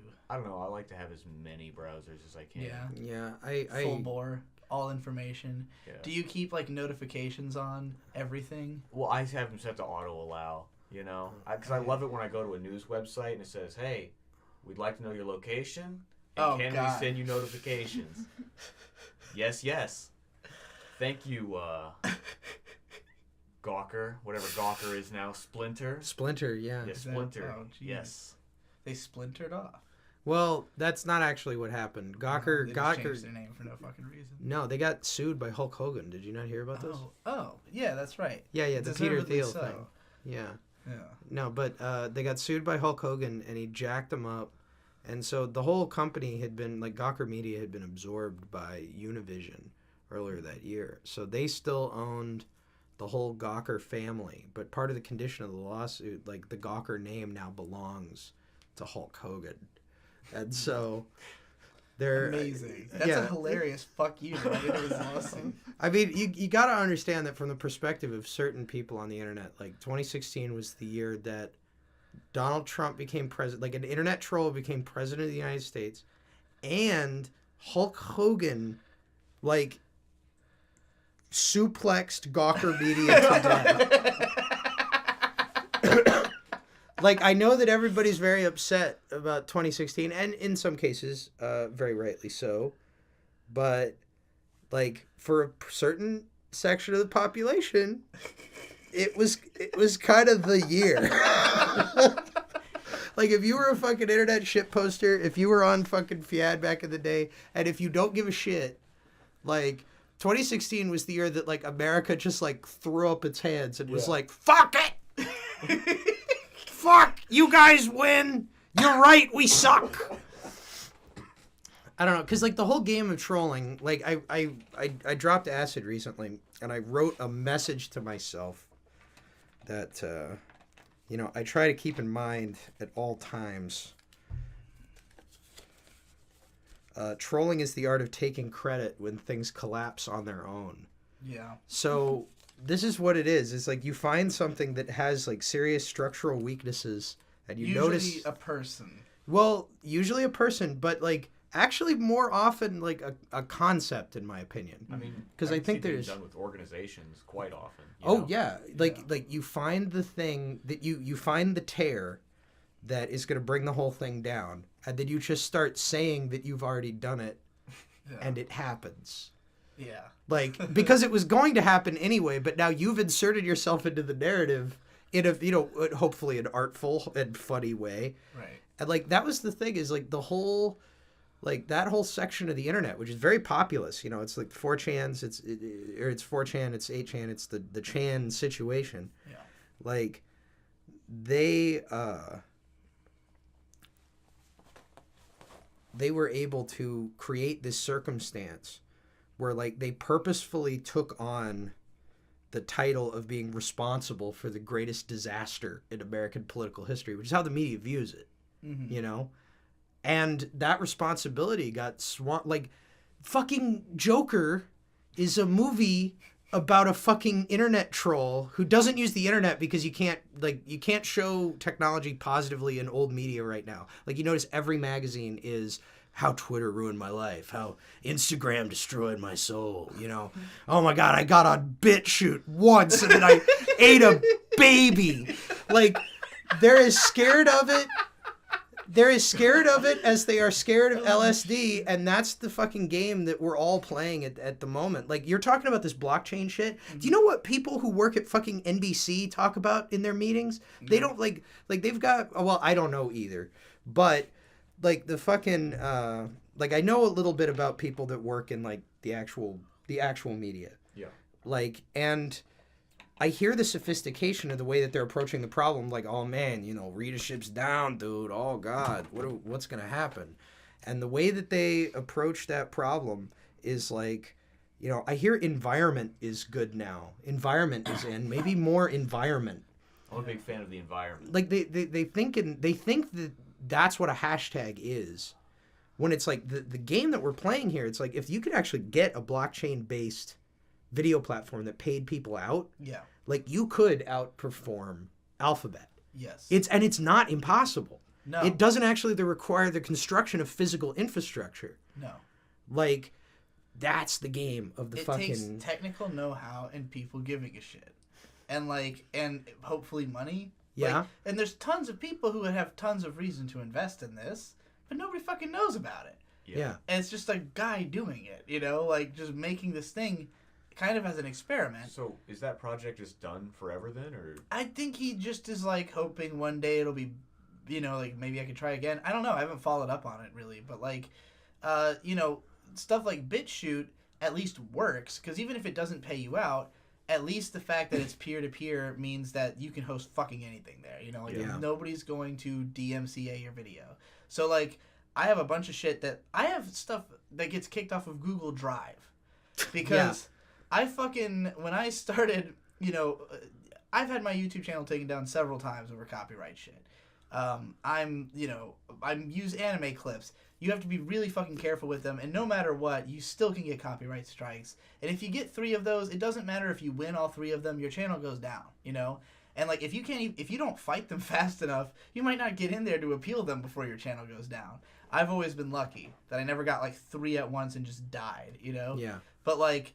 Usually I've appealed one of them. It takes 2 weeks for an appeal to go through, so your channel's down for 2 weeks. It's happened to me several times, you know? And, like, so I have videos that I know I can't post on YouTube, and I have stuff that I might do just for patrons that I'll have unlisted. Still gets taken down if it has copyright material gets detected, right? So I start putting that stuff on Google Drive. It's stuff that's just for patrons. But they still send the scan bots through Google Drive like once a year. Kills a bunch of shit. So it's like... Well, like, this stuff can only exist on BitChute, and it does. And it's like, oh, this is completely viable. Like, we could upload anything here. It's kind of like a bastion of hope right now, and, like, a lot of people upload all their stuff there as backup just in case the day comes their YouTube gets terminated, you know? But it's like, there's still not really a pay structure. It's just like, hey, do you have a Patreon, or, like, people care about you, or you're not even making money? Like... You know, Razorfist has all his stuff on there. I don't think he makes any money off of YouTube. He can't. I mean... Why not? He doesn't upload that often, does he? Oh, dude, he uploads all the fucking time. He's, like, becomes super prolific as a ranter. And, like, if people love him, if he opened a Patreon, he would be super successful. But he's, like, weirdly prideful about not doing it. I don't know. I've liked most of the stuff I've seen, but I guess I haven't seen that much. He's pretty cool. I mean, he's like very much he's very much a right-wing pundit, but he had a Hollywood video that was really good. It was like he has a ton of great videos. His defense of Michael Jackson is necessary, I think. Yeah, actually, people need to watch that because it's like I like his videos about the shadow. Like he Yeah. has a that deep. seems like your shit. Would be all the '40s fucking comics and stuff like that. Yeah, well, pulp stories, but the Shadow, the Razor Fist has 2 great videos that are like an introduction to the Shadow. The character that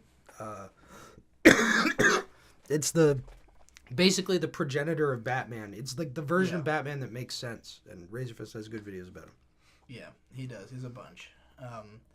Yeah, he has tons of interesting. I mean, even his Metal Mythos videos are cool. But like, I don't remember why I was talking about Razor Fist. Oh, he doesn't make any money. He's on D-Live. He doesn't. Well, he's uploading his stuff on BitChute, but like it's all just his backup. Like he's still on YouTube, but like, well, all of us have to worry about will we one day get censored off of YouTube? Like, I say a lot of words that have gotten other people banned. Well, this sort of it's sort of a movement away from individuals on YouTube, where they're putting tools and systems in place that favor like a more corporate environment. Yes, we've become a big fan of Epicurious. Have you seen that channel? Mm-hmm. And Epicurious is like, it's from, do you remember what magazine it was from?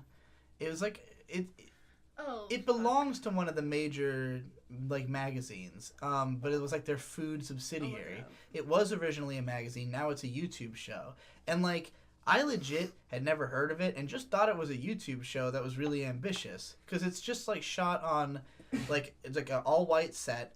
It's a cooking show. They bring on like tons of people and they have them cook shit and talk about it, and they do like really creative formats of videos. Feels like a regular YouTube channel, but like it's fucking owned by like a major magazine, and there's tons of channels like Condé Nast.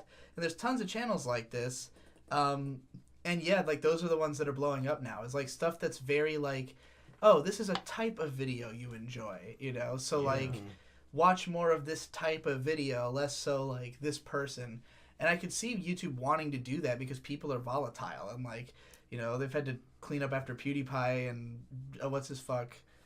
Suicide Forest Boy. Oh yeah.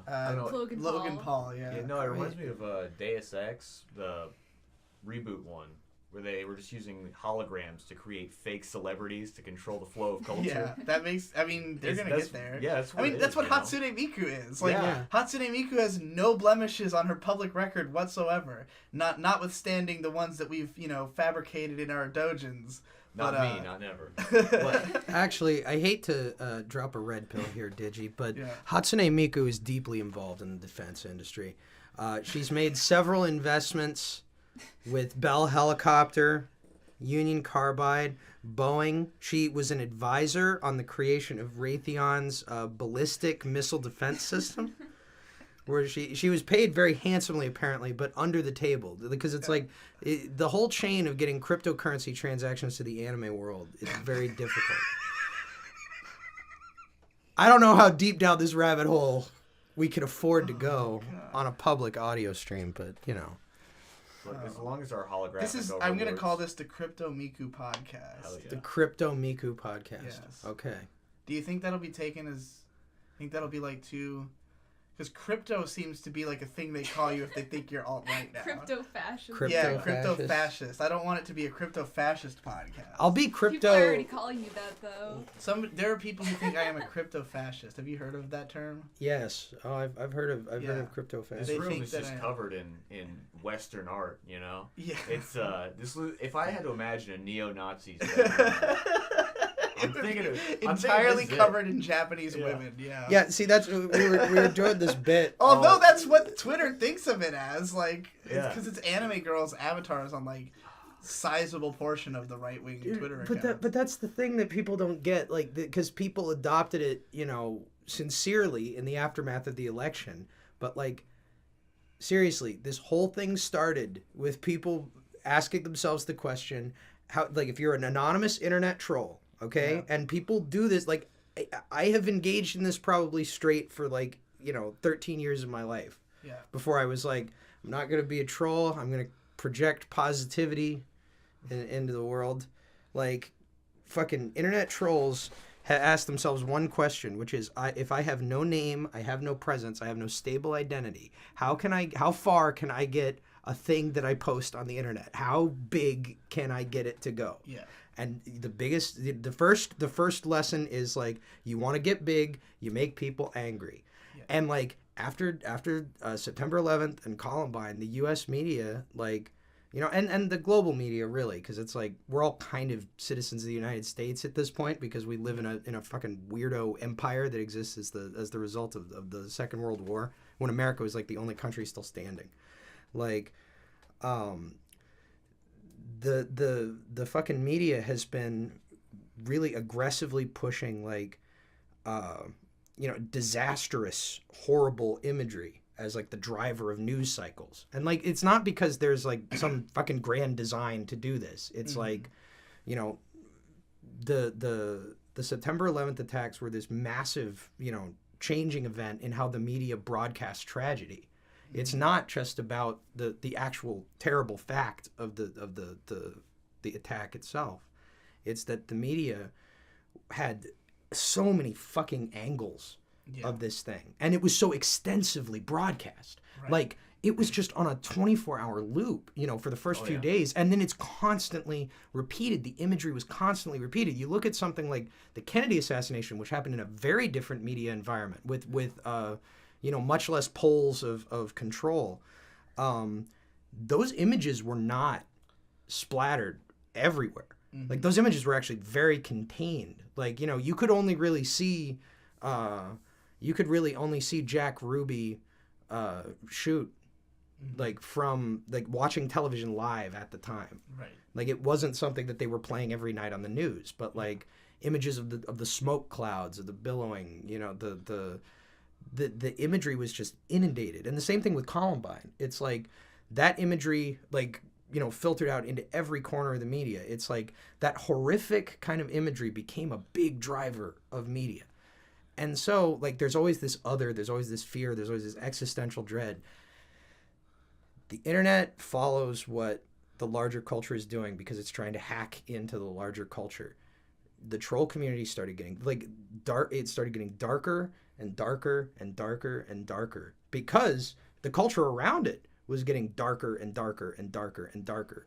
And like, it got to this point where, you know, there are now people that are believing they're believing in the ethos of a thing that was created in order to like spread itself as brutally as possible across culture. Like, it's speaking in the language of our times in a way that is like, you know, deliberately engineered to manipulate you into repeating the message. And like, people are now following that fucking troll, that fucking like, how can I get my message out there, to the point of murder. Like, it is advanced to a fucking crazy degree. Like, this is why I was saying that like the internet is like, you know, using a computer is like using a fucking gun or something. It's a powerful instrument. And you know, it's we don't really know what we're doing with it yet. Like, you start off, you make a post, you make everybody laugh, you know, and it metastasizes and it grows and it grows and it grows. It's like, if you go into it with the intention of like if you go into it with the intention of just getting as popular as possible, we know how to create that idea. And it's like, that is a hateful idea, it is a scared idea, it is a paranoid idea, and that is the kind of idea that controls people. Like, everybody has access to a mass media machine now, and it's like, you can actually like just figure out an explainer, you know, like you can look it up on WikiHow. Like, how do I get a presidential candidate to fucking address my ideas, or how do I get a presidential candidate to message me? And it's like, well, you're gonna need to fucking become anime Nazis. You're gonna need to put on the little girl avatar, and you're going to need to post about how, like, look, I am not kidding. I am racist as fuck. And, like, you meet, you know, that's what the whole alt-right thing started as, is, like, how bad can we scare CNN that they'll talk about us? And now, you know, like, people are coming to it, and they're like, yeah, this is what I fucking agree with. This is my fucking thing. It's fucking... The thing is, like, I don't blame the trolls, because they were just following their prerogative. Like, the prerogative of their whole design for all of their projects is to take just words on a screen or just an image and propagate it. And they don't really care how it propagates. Like they're amoral. Yeah. That is the activity of trolling, is to be like amoral in a way.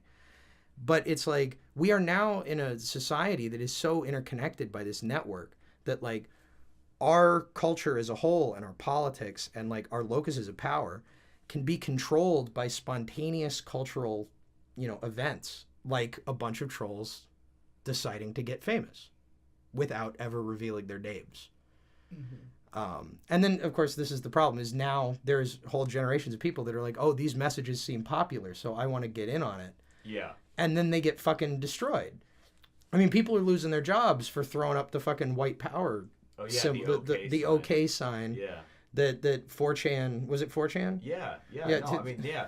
That's what we were saying earlier was, like they put out the images that said like Operation WP, we're going to tell the journalists that this means white power.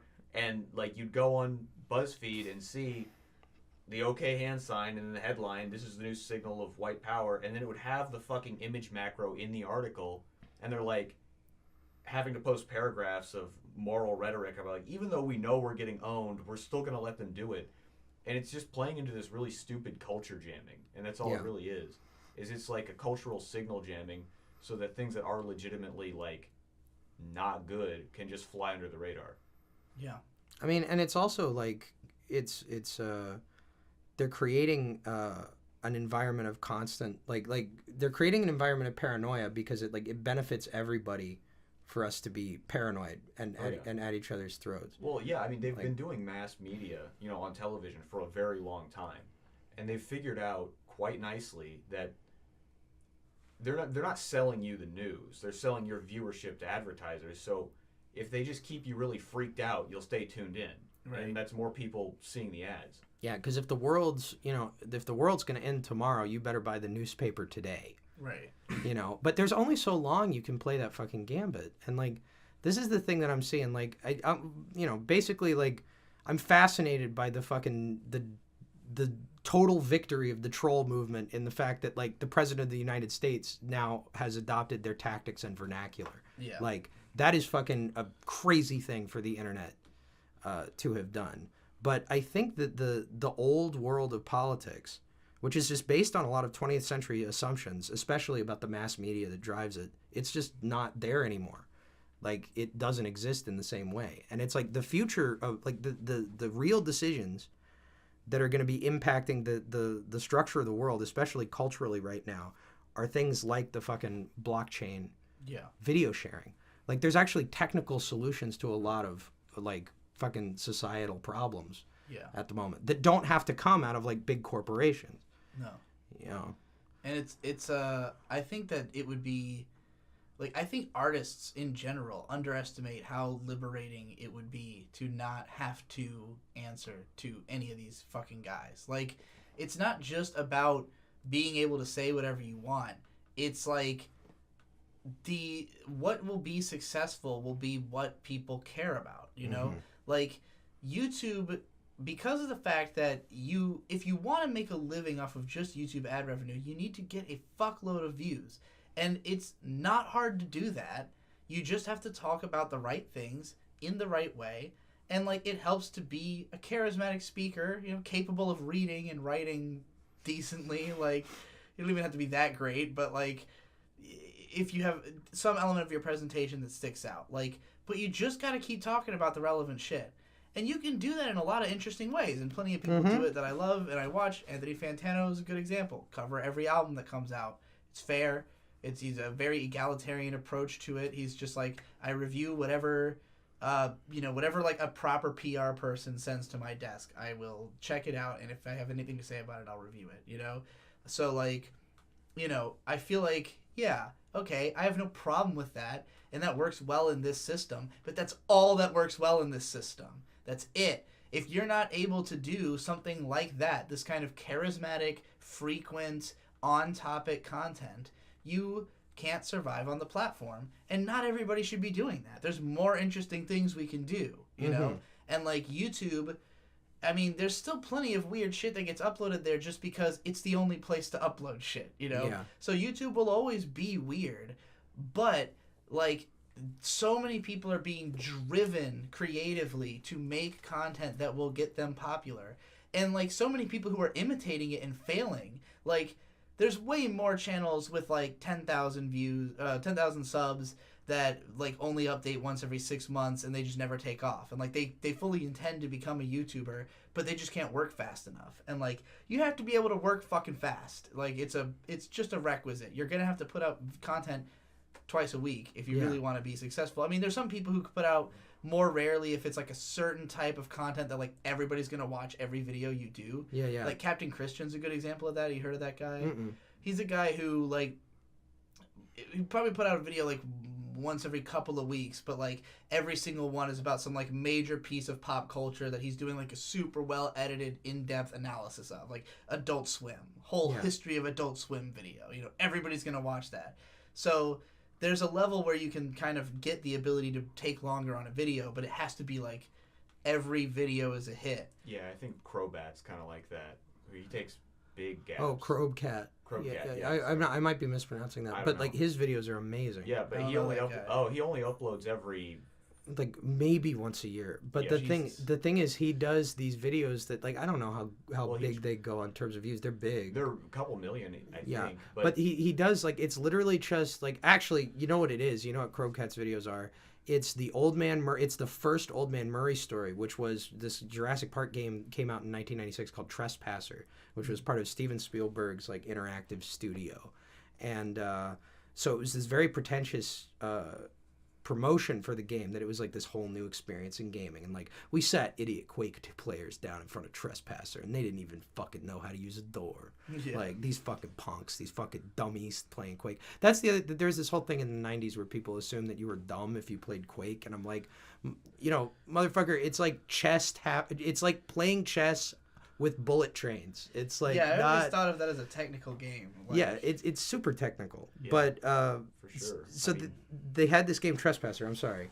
No, they had this game Trespasser that was super hyped in the lead up to it. Like the devs were really cocky and they were talking about how good it was going to be. That's the first person one, right? That's the first person one. You like look down at your chest. There's no HUD to see your health. You have to look down at your giant tits and there's a heart that fills up or goes empty. And you're just an arm, and you manipulate the arm, kind of like Black and White, except it's stuck on Mini Driver's weird polygonal like forearm, and you have to like pick up objects and interact with them. And like the dinosaurs were supposed to have a whole ecosystem, and it was like this living island you could interact with. So what Old Man Murray did, the very first article on the greatest video game website of all time, Old Man Murray, was just taking clips from a site's preview of Trespasser where they're like, the physics are going to break new ground. Yeah. Literally. You're going to be able to dig to China in Trespasser. And then they would put a quote from that same site's review where it's like, the crates like fall through the floor. You know, I can't walk. The air is full of smog. The game crashed like 8 times. And it's just nothing but preview, review, preview, review, preview, review. And then a little afterward that's like, yeah, fuck you guys. Don't believe the hype. Yeah. And it's fucking, that's what Krobcat does. He literally just makes these charismatic re-edits of fucking cringe moments from the lives of like big failures in the video game industry. So like, yeah, he did one about like the new Gears of War and just comparing it to the old one. Yeah. He did a big one for Crackdown 5. But I think he also he did one on the Ouya. 3. I don't know why I said 5. The Ouya. Yeah, that was his favorite one. His best video is the Ouya, because the thing is like this format of post, whether it's done video or in text, it succeeds or fails based on the ridiculous contrast between the like promise and the result. And it's like the Ouya provided the greatest fucking contrast. You know, that makes me interested in talking about something, because you guys watch Red Letter Media. Yeah. Like something about them that like I think a lot of people don't understand. People always want more Plinkett videos. Oh shit, that's the pizza. Oh shit. Should we hit pause? Didn't you tip with the order? I don't know, whatever you have, I guess. I'm sorry, I'm slurring my words. I'm sure I sound like an idiot. I'm stoned, so I'm doing the I'm stoned, and I'm also. I forgot we're tired. podcasting. Still, Yeah, too. right. I just thought we were having a conversation, and then I was like, "Oh, Pizza's here." Well, I was, I can I'm completely sitting here, disrupt. like, trying to talk, and I'm saying like Crackdown 5 instead of Crackdown 3, and then I'm like, oh no, I made a mistake. Let me make more. But I don't know. I think the 4 hours of sleep's hitting me. Yeah. I don't know. No, I think we got a lot of. Like, do you have a thing you wanted to cover, or you want to break for pizza? Oh, well, what were we talking about with? I was just gonna talk about a little bit about Red Letter Media. Right. Yeah. Let's do it. So yeah, like the Mr. Plinkett reviews are what made them famous, and like people were always asking for more of that, and like when they started up Half in the Bag, it was kind of a contentious series because there's a lot of people who are like, I just want more Mr. Plinkett, and it seems like the fact that you're working on this means you're not working on that. Because the Plinkett uploads got rarer and rarer, and he was, just covering kind of random movies. But, like, what I think people didn't understand is that the power of the Plinkett reviews wasn't just the quality of the reviews, it was that it was the Star Wars prequels. Mm-hmm. That, like, there is no more interesting story of failure in film than this one. It's, like, in nerd culture. You know, like, this is the apex of something that was the most looked forward to it could possibly be, being the most disappointing it could possibly be. And, like, I think up until those videos, I don't think there were a lot of people who felt like, wow, the prequels are fucking terrible. Should I bring the pizza in here? No, we'll go out there in a little bit. I don't know if there were as many people who felt that way. It's just like, yeah, I didn't really like them. Or, like, having that weird feeling like, I don't remember them being that good. Or, like, I don't return to them, And then, like, you watch these videos and you're like, now it all makes sense. Like, I understand these movies were bad, And so that became, like, the understanding of those movies. And these videos got a shitload of views. But it's like, there's no other movie they could talk about that you can tell the same story of it's special because it was Star Wars. And so, like, he covered other things like the Indiana Jones 4 or the Ghostbusters remake. Like, these are comparable stories. I thought the Ghostbusters Plinkett video was fucking hilarious. Yeah, I thought it was fucking excellent. And so, like, but like Half in the Bag is like this can always reliably exist. It's just two guys talking about whatever movies just came out. Yeah. It's always going to be interesting to the audience. It's always going to be something they can do. But the reason that you come to it and that you don't think of it as like cheaply made content is because they have a full set, they have good camera work, they have clever editing, they're filmmakers. They're completely independent. They're supported just through Patreon and ad revenue and selling shit, but it's still enough to pay for like 6 people to live their whole fucking lives, and that's because they talk about all the popular relevant shit, but they just put a twist on it and make it something that isn't shill shit, and then they make fun of all the shills, and so like that gives them like primal branding, where it's like people, when you have an enemy, your fans become even more like invigorated to follow you, so it's like. Sure.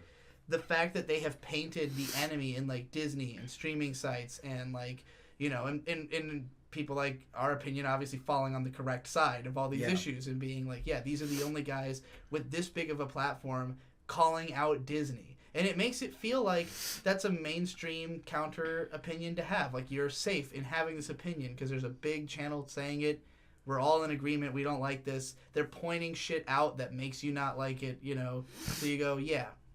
But they're also honest, and they'll tell you if they think the movie's good, because not all the Marvel movies are bad. I think. I mean, I don't think Guardians was fun. Like Guardians of the Galaxy. Sorry. Yeah, I mean, I actually enjoy watching the Marvel movies. Yeah. Like, I enjoy them on a moment to moment level. I'm a little like I'm trying to figure out what I think about the prevalence of superhero narratives right now. And, like, the main thing that I can say at the moment is, like, it's very profitable for Disney to sort of produce these condensations and intensifications of years of comic book continuity, because that's what the movies are. I mean, some of them are more created out of whole cloth. Like, Guardians, I think, is pretty original, like, based on the comic.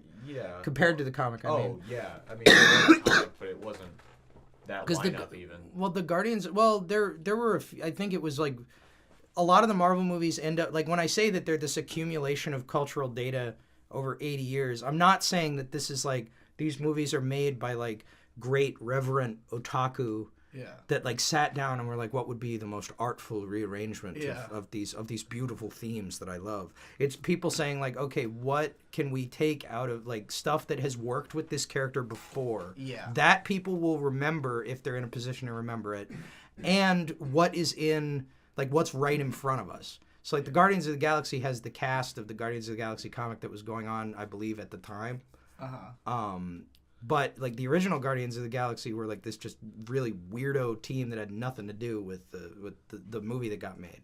But like the movie that got made had like the Groot character, which is actually a character from Marvel's old 1950s monster comics. And he actually, like, he talks in complete sentences. It's a Jack Kirby story about an evil tree that shows up on Earth and is like, fuck you, humans. It's actually pretty good. I don't know. It's called I Challenged Groot. Yeah, I Challenged Groot. Yeah. Great cover. Title. Great I cover. have it actually with me if you want to see it later. Yeah. But, so he ended up being brought back in the, like, because it was the Guardians of the Galaxy that was part of, like, Annihilation, right? Or, like, contemporary to Annihilation. Yeah. I think it was the one that started... The art was weird in it. I don't know. I didn't vibe with it. But wasn't that the team? Like, it was basically the team like you see in the movies? Yeah. It was that or very close. But it did predate the movie, but it's like, you know, they're not condensing the whole thing. They're just like, they're creating this collage of stuff that has worked before. Like in the way that you're talking about, like, shaping YouTube content. Yeah. You know, like, what's worked with, like, do you want to talk about Big Anime Face thing? Or my is that my Big Anime Face project? I was thinking just your theory of like creating video thumbnails. Oh yeah, the Big Anime Face is that I just put the biggest anime face possible in my thumbnails, and like it immediately grabs your attention. Like generally, it is just common wisdom in YouTube. Like YouTube themselves, they do, like, you know, for bigger channels, they do like seminars and shit, and we'll tell them like, here's ways to enhance your content. Like Game Theory is known for doing this. It, like, consults with people on how to grow their channel, and it's like the common wisdom is put a big picture of a face in there, like person's face. If you have a handsome face and you're the channel creator, put your face in there and make a funny face. You know, funny faces, most clicks. But like with anime, you can reach all anime fans with a cute girl face, because there's nobody who likes anime and doesn't like cute girls. You know, like, even if you're not into cute girl anime, you're into the cute girls in the anime that you like. You know? So if I put Faye Valentine's face real big, there's almost nobody who doesn't think Faye Valentine is a cute girl and they want to see it, you know? So, like, that video I have, You're Gonna Carry That Weight, like, the title is, like, a reference to the show that could mean fucking anything. Like, you have no idea what video you're about to click on. And the thumbnail is just a picture of Faye when she's tied up, you know? So it's like a sexy thumbnail. And then you click on the video and it's like this sobering, depressing, like, fucking memoir that I recorded literally unscripted, drunk in my closet. Like, I just was drunk and sat down and rambled about Cowboy Bebop for like half an hour, cut it down, and made it, had my editor turn it into art. Because this editing was so good. And dude, it was like, the music in that too. Yeah, he put the music in, he did the visuals, and like, my editor, I did not give him any direction on almost any of the videos. Like, I would tell him maybe a few specifics, but I just let him have total reign over it. And he would turn some of my videos into, like, these amazing videos. And, like, it's like this video wouldn't even, it would be nothing if he hadn't edited it, you know, because it was just an unscripted rant, you know. But yeah, that's a good example of that. Dude, but this is what I'm saying is, like, you're actually being much more clever and intentional with it than I think that the people composing the Marvel movies. It's like, it's a greatest hits and what would work best of a lot of accumulated, like, you know, commodity mythology. Yeah. Like, superheroes are a fucking very interesting thing, and I think that they're very tied in with the way people see themselves in the 20th century, which is why there's such a massive, like, you know, like, they now make superhero movies that, like, pull down the GDP of a small nation in profit. Like, I mean, that's maybe overstating it, no, but, like, not even. But they're the most popular stories in the world right now. They're enjoyed everywhere by everybody. When I was living with the Moroccan guy in the warehouse, we were watching every new Marvel movie when it came out with Arabic subtitles and a gambling website, I was stayed in the Philippines for a month, and I mean it was just as big there, if not bigger, because they have billboards fucking everywhere. So like, you know, you see even more of the superheroes just because there is more media saturation in your environment. But like, I saw Green Lantern there. Yeah. Oh man, I haven't even seen Green Lantern. It was not good. What language they played in? It was in English. Okay. Was subtitled? Not the one I saw. I mean, like, there's a lot. It's weird because like educated people can generally speak English in the Philippines, but not a lot of people are like super educated, you know. Yeah. So like, you don't encounter people like on the streets typically who can speak English. But if you were like at a restaurant or something, your server could probably speak enough English to talk to a... I wasn't in the places where white people go in the Philippines. I was in like the heart of Manila in like, you know, just like exploring the city, because my friend was like, yeah, like why would I take you to like tourist spots? Like you're here to learn, you know. I don't know how I just ended up talking about that. Superheroes. We were talking about popular how everywhere. Yeah, they're popular everywhere. And Ben 10 was loves really fucking big in the Philippines. For real? Hey, Ben Dwayne 10 McDuffie. was on the same level as any other superhero. Fuck Pretty yeah, cool. Dwayne McDuffie. Is that his name? No. Dwayne McDuffie.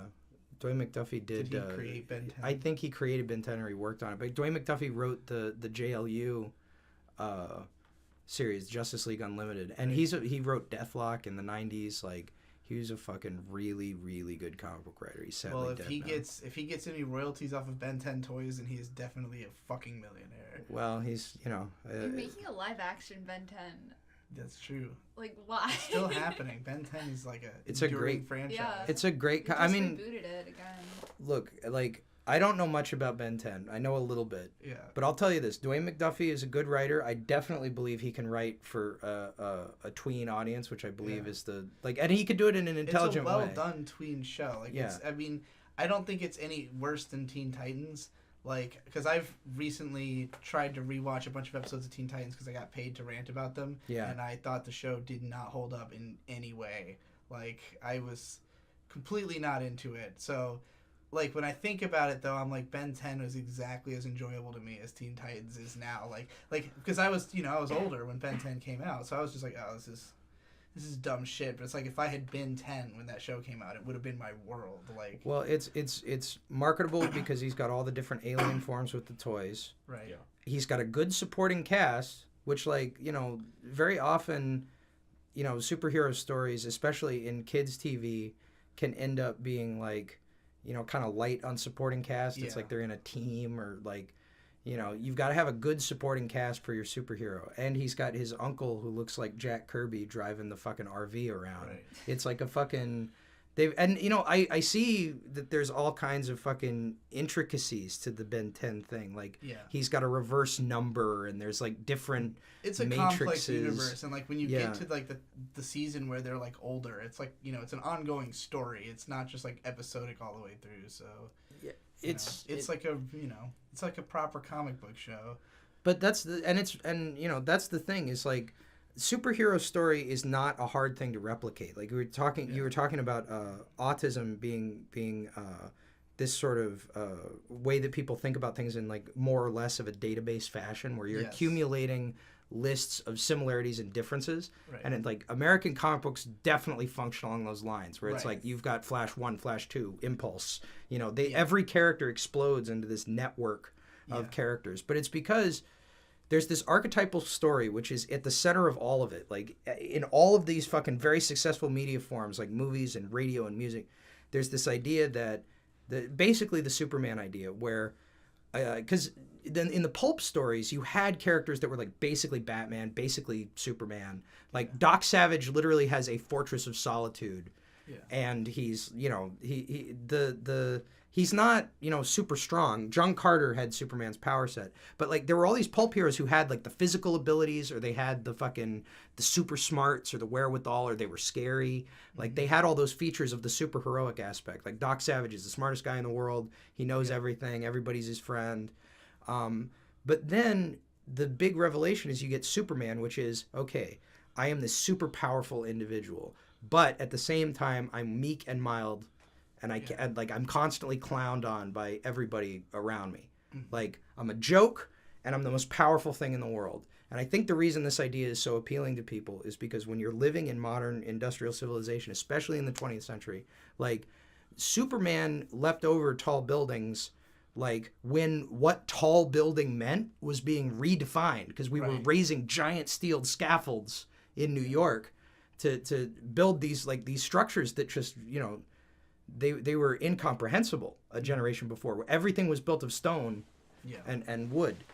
Like, modern technology is like fundamentally transforming our lives, and it makes you feel like, you know, I am super fucking powerful, like compared to any human being who has ever lived ever. It's like we're flying through the fucking air, we're communicating instantly, we have all these fucking abilities that we haven't had before, but at the same time we feel cowed and defeated, and like, you know, we feel that we're not treated with our due respect, you know, because Clark, it's the Superman myth, you know, kind of plays it with a wink. Like, that's why Clark is always winking and smiling, because it's like they think I'm a chump, but I'm really the best guy ever. Right. But then you can create, like, either they have created the most popular stories in the world right now in the space between that, like, I'm super powerful and I'm a chump. Like, Tony Stark has all of the powers of the American military industrial complex. He's a fucking walking, like, weapon system. He's like Boeing personified, and his dad is named after Howard Hughes. Yeah. Like, he's has very overt political symbolism, but he's an alcoholic and he's kind of a wreck, you know. And it's the thing that I find creepy about the Marvel movies is like the way that they chose to modernize those stories and to make them like make sense on screen. Is everything got this like war on terror sheen over it. I mean, like, the original Iron Man, he gets fucking kidnapped by Mujahideen in Afghanistan. I know they have a dumb comic book flag, but he gets kidnapped and is put in an Afghani cave, and there's like lots of like Iraq war imagery. He's blowing up tanks. There's like U.S. soldiers being shot in that opening scene. Yeah, like, it's intense. It was on at a bar that I was on. I was like, what the fuck is this? This is Iron Man? I hadn't seen it in years. So like to go a little later in the Marvel timeline, like, okay, in Civil War, Falcon, like, okay, in the comics, my boy Falcon has a fucking falcon named Red Wing, and Red Wing's his buddy, and he's got an animal companion, and Red Wing will fly around and fucking claw at your eyes and fuck you up. In the movies, they have to put Red Wing in. It's too silly to have a falcon, so the solution that they've come up with is he has a drone. Yeah. You know, like, they're full of the, like, in the fucking second Avengers movie, there's like a wall spray painted with Iron Man with 2 M16s, and it says, Iron Man, go home. And it's like, it's explicitly like, the people don't want the U.S. there, but like, then a robot Iron Man descends from the sky and says, please back away. We are here to help you. And it's like, there's all of this message of just like, the whole Marvel thing, and like Tony Stark is the fucking main character of this whole fucking 30 movie series, and, you know, obviously he died in the last one, and the message of the whole thing ends up being like he has a moment where he talks to his dad, who is like explicitly the biggest arms manufacturer in America, the man who's responsible for the atom bomb, and they have this like, you know, was it all worth it? Yeah. All the Marvel movies, like, what they come to in my mind, like, for, because I've had a good time watching all of them. I can, like, quote them chapter and verse, apparently. I'm discovering to myself now. And, like, at the end of it, the whole point is, like, look, fucking being in charge of the world, being the American military machine that runs everything, like, sometimes it's hard. Sometimes people hate you. Sometimes they don't understand. You're just trying to help. Sometimes you get drunk. Sometimes you break something up. Sometimes it all falls apart around you, but you know what? At the end of the day, I love my kids, and I'm the best guy ever, and you all want to be me. By Raytheon. And then he fucking snaps his fingers. By Raytheon. By Raytheon. Like, Captain fucking, like, you know, Captain America, Jack Kirby, Joe Simon, like, they created this fucking, he's like, you look at those fucking old 40s Captain America stories, they're super fucking charismatic. Like, Jack Kirby was doing, like, Will Eisner style fucking, like, settings. They're very creative fucking layouts for some of them. Less so Captain America Commie Smasher from the 50s. That was not a great series. But when they brought him back in the Avengers comics in the 60s, like, he comes out of the ice and he's fucking bereft. He's like in mourning because Bucky is dead, and he just keeps auditioning a series of new Buckys that like work out to varying degrees, but there's literally like he meets the Hulk's teenage sidekick who, because the Hulk comic was canceled, was like going around between the Marvel titles, and he's like, try it on, son, come on, let's go out and get in some adventures. And he's like, I don't know about this, Cap, this feels really weird. Like, there's these basically the Marvel comics in the 60s were like this kind of tongue-in-cheek, like a little bit downbeat thing where they were like they used to put this brand on the Fantastic Four, like Marvel pop art comics. Like, it was designed to be like these like weird artistic experiments that just kind of had words written over them, and like that was the whole Stan Lee connected universe. Like, that was basically marketing. And the whole thing was like, we're going to give these artists an opportunity to just create unforgettable images, and that's Steve Ditko and that's Jack Kirby, and they created the whole fucking all the iconography. And now that iconography is like, you know, because like they were fucking explicitly talking about these issues, like the military industrial complex, and like Cap being a soldier and all this stuff, because it was like, it was that time, it was their life experience, and they were making like to them a comic book had to be patriotic and a little bit arch. Like, and so they're patriotic and they're a little bit arch, but it's just gotten to this point now where it's like it belongs to the biggest media conglomerate in the world, and all of that imagery, all of that good work, all of that interesting creativity is like the fucking moral fable of how hard it is for the American imperial hegemony to sustain itself. So I don't know. I'm gonna give the Marvel movies a 3 out of 5.